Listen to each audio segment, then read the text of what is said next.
Здорово, друзья, это Ник86, и в этом видосе будет посылочка. Так, смотрите, что я в Вестошопе нашел. В общем, надоели мне всякие звуки, всякие вибрации, и хочу я основательно закрепить движок. Все-таки я решился. И для этого я заказал распорочку нижнюю. В общем, это дополнительная подушка, которая крепится на лонжероны подрамника. Вот. И что дает эта подушечка, распорка? В общем, мы погасим колебания двигателя. Вперед-назад он уже ходить так бодро не будет. И для этого существует вот такой тюнинг. Смотрите. Это простая шовная профильная труба. Толщина, наверное, миллиметра 2. В общем, здесь есть все вырезы по форме лонжерона подрамника. Все это крепится, как вы помните, вот так вот. В общем, здесь основной кронштейн. И вот кронштейн, который крепится к блоку. Там есть 3 отверстия, но здесь крепится на 2 отверстия. Вот. В общем, к этому кронштейну пойдут подушки двигателя. Есть аналог заводской от Mavic. В общем, спортивная подушка от Mavic. В идеале поставить ее. Но что я хочу сделать? Как вы помните, я такую подушку уже поставил. Она стоит сзади мотора. И уже у меня служит практически год. И что я хочу сделать? Помните, я заказывал технологию будущего подушку. Самую дешманскую, самую дешевую. И мне просто интересно, если она подойдет сюда, просто интересно поставить ее. Для чего? Я хочу контролировать степень износа от Mavic подушку и от технологии будущего. Сейчас вытащу.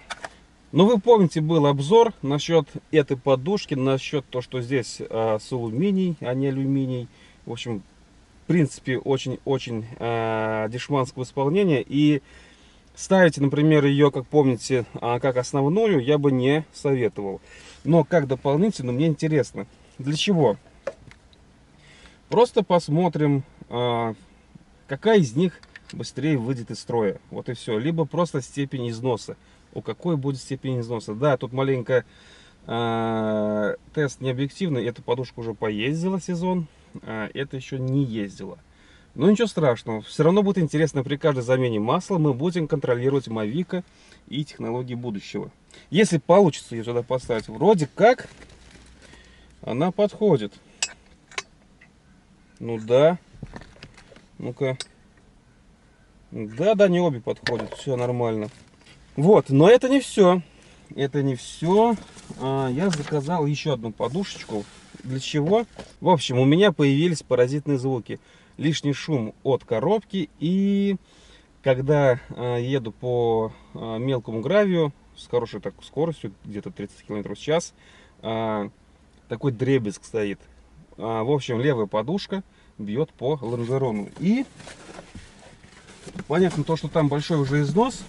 Заводскую я не стал заказывать. Сейчас увидите. Опа. И заказал такую кастомную подушечку. Так, здесь совсем другой конструктив. В общем, все по-другому. Из-за этого она мне и понравилась. В общем, если заводская подушка, как вы вспомните, идет у подушки упор на лонжерон. И та часть, которая там ходит, хоть она и покрыта резиной, там резина очень тонкая, она быстро изнашивается.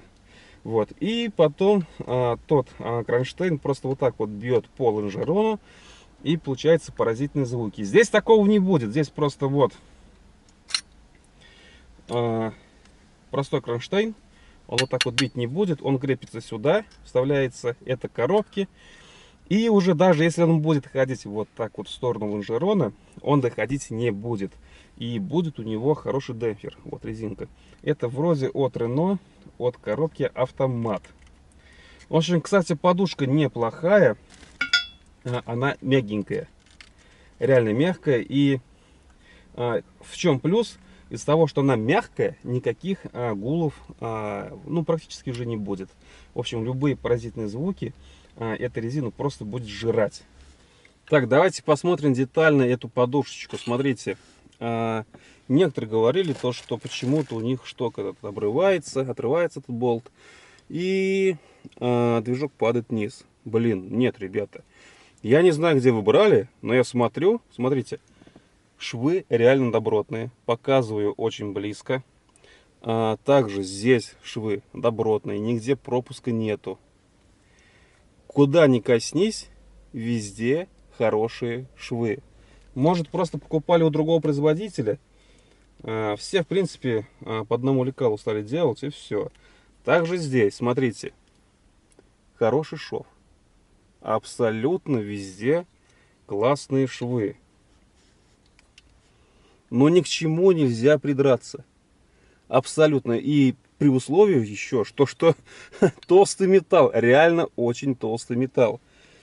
Так, и посмотрим качество распорки.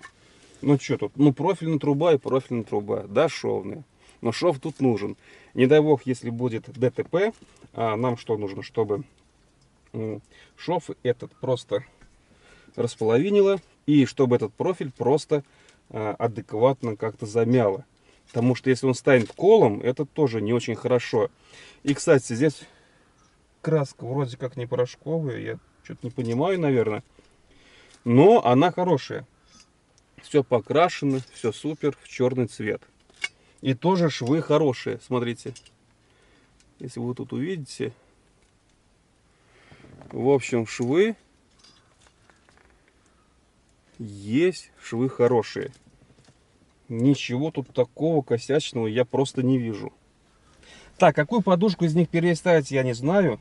Может, эту поставлю, потом распорочку поставлю. Говорят, то, что вот эта распорочка, дополнительная 4-я опора, дискомфорта никакого не дает. Ни вибрации, ничего. Только одни плюсы. Здесь какие-то есть плюсы, какие-то есть минусы. Но мы сравним. Так, ну я как понял, у кого есть минусы. Кто берет такую же подушечку, но от других производителей, и там резинка реально дубовая. И получается, и вибрации у них появляется, и гул. Да, стуки уходят, но появляется гул от коробки. Но здесь резина хорошая. Ну, в принципе, на этом все. Еще Вестошоп прислали мне все-таки не ручку, а другой подарок. Так, второй левел. Тряпочку. Здесь даже написано Mavica. С ума сойти. Ставить это я буду, наверное, уже осенью. Вот, наверное, даже глубокой осенью. Все подушки всегда я ставлю прям практически под зиму. Вот, потому что сейчас времени нету. Да и видосы надо выкладывать раз в неделю из-за этого кризиса. Ну, в принципе, ребята, все. Все ссылочки будут в описании на весь этот товар. На 4-ю опору, на подушку левую усиленную и на дополнительные подушки. Вот они. Все, ребята, всем удачи и пока.